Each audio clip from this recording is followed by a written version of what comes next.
হাসিনাও চাইছে বিএনপি ঠেকাও, আজকে এই সরকার বলে বিএনপি ঠেকাও। এখন সব রাজনীতিবিদ, আর আমরাই কিছু না। তাহলে কারণটা কি? তাহলে এই সরকার আইন আমাদের লাভ হইল কি?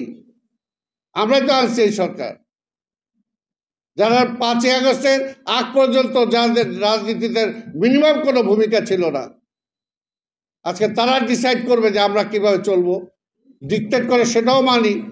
আরে ভাই, তারপর আবার ধমকও দেয়, নির্বাচন নাই, জনগণের অধিকার নাই, সেটা চাবো না? একটা অনির্বাচিত সরকার, তারা মাসের পর মাস, কে তারা এই অধিকার দিচ্ছে? কে রাইট দিচ্ছে? কেউ দেয় নাই।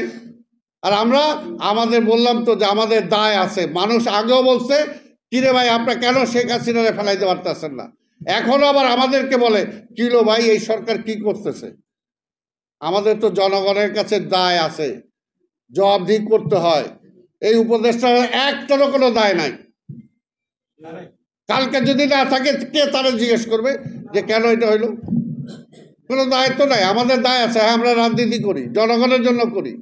এই দেশ স্বাধীন করছি, স্বাধীনতার পরে এই দেশটা যাতে সেই স্বপ্ন বাস্তবায়িত হয়, সেটার জন্য আমরা চেষ্টা করছি, এখনো করছি, মৃত্যুর আগ পর্যন্ত করে যাব। কাজে আমাদের দায় আছে দেশ নিয়ে। ওদের তো দায় নাই, ওদের তো দায় নাই। আমরা কি দেখছি বিশ্ববিদ্যালয়গুলোতে? ট্যালেন্ট সব ছেলে মেয়ে বলছে আই হেট পলিটিক্স। এই 5ই আগস্টের সময় আগের দিন বলছে বিশ্ববিদ্যালয়ের রাজনীতি বন্ধ করতে হবে বলছে। আর এখন সব রাজনীতিবিদ, আর আমরাই কিছু না। আজকের এই অবস্থাটাকে কাটানোর জন্য সবচেয়ে মূল কথা যেটা আমরা সবাই, আমার মনে হয় বক্তাদের মধ্যে একমত হয়েছি, যে আদর্শ ভিত্তিক আপনি একটা সমাজতন্ত্র করতে চাইলে সমাজতান্ত্রিক দল দরকার, কর্মী দরকার। সেটা খালি শেখ মুজিব স্লোগান দিচ্ছে সমাজতন্ত্র, আর পেছনে হলো লুটপাটতন্ত্র।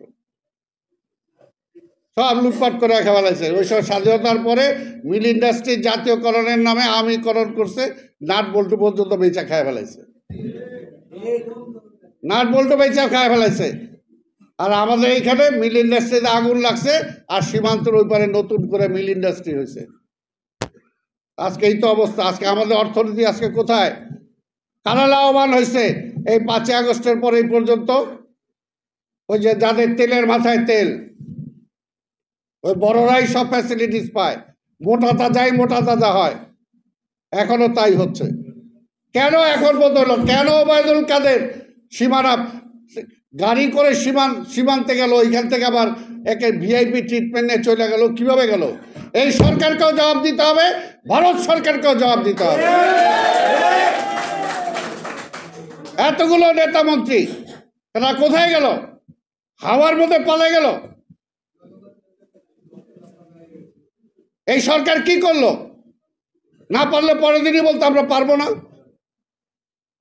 সময় খালি দীর্ঘায়িত করতে চাই। সময় যদি আপনি পরের দিন এই 6 মাস এই জনগণের জন্য কিছু করতে পারতেন, এই জনগণই আমাদেরকে বলতে হয় আপনারা থাকেন, ওরা ভালো কাজ করতেছে, করতে দেন। আপনি তো চালের দাম, ডালের দাম, তেলের দাম কমাইতে পারেন নাই। এক বিদ্যুৎ সেক্টরে শেখ হাসিনা হাজার কোটি টাকা লোপাট করে নিয়ে গেছে। এখন পর্যন্ত তার একটারও ধরতে পারেন নাই, বা ধরেন নাই। কেন ধরেন নাই? এগুলো বললেই আমরা বলতে চাই না। এই জন্যই চাই না, কারণ এই সরকার ব্যর্থ হোক, এটা আমরা চাই না। এই সরকার সার্থক হোক, এটা আমরা চাই। আর সার্থক হলে একটা নির্বাচনের মাধ্যমে, একটা নির্বাচিত সরকারের কাছে যদি ক্ষমতা দেয়া হয়, তাইলেই দেশটা চলবে। আজকে বিএনপি না, শুধু বিএনপি সহ আমাদের সকল আন্দোলনকারী রাজনৈতিক দলের পক্ষ থেকে 31 দফা দেওয়া হয়েছে। সেই 31 দফায় 5টা দফা যদি আপনি দেখি, প্রথমে যা আছে যে প্রধানমন্ত্রী রাষ্ট্রপতির সাথে ক্ষমতার ভারসাম্য, 2বারের বেশি কেউ প্রধানমন্ত্রী হইতে পারবে না, এবং নির্বাচনকালীন কোনো রাজনৈতিক দলীয় সরকার থাকতে পারবে না, অনির্বাচিত সরকার আসবে। এই যে 4-5টা যেটা আছে, এই 4-5টা যদি মানা হয়, তাহলে ভবিষ্যতে যেই ক্ষমতায় আসবে স্বৈরাচার হওয়ার কোনো সুযোগ নাই, জোর করে ক্ষমতায় আসার কোনো সুযোগ নাই। এর চেয়ে বেশি আর কি সংস্কার হবে? আপনি কি সংস্কার করবেন? এখনও তো সংস্কারের কিছুই নাই। বারবার বলা হয়েছে রাজনৈতিক দলগুলো থেকে একটা রোড ম্যাপ দেন, একটা রোড ম্যাপ দেন। আপনি কি চান, কয়দিন থাকতে চান, কি আলু বোখারা খাওয়াবেন না ছানা খাওয়াবেন বলেন, সে রোড ম্যাপটাই দিতে পারে না, নাকি দেয় না। এইভাবে তো রাষ্ট্র চলতে পারে না।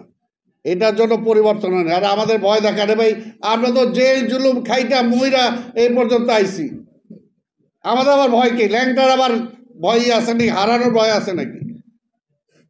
তা আমাদের তো এগুলো সব পরীক্ষিত। মামলার কথা বলেন, পরিবর্তনের কথা বলেন। 5ই আগস্টে যদি শেখ হাসিনা না পালাইতো, আর পরিবর্তনের শক্তির কথা বলেন, সত্য কথা যেটা, আর্মি, দেশপ্রেমিক আর্মির কারণে সব সময় সব পরিবর্তন জনগণের পক্ষে আসছে।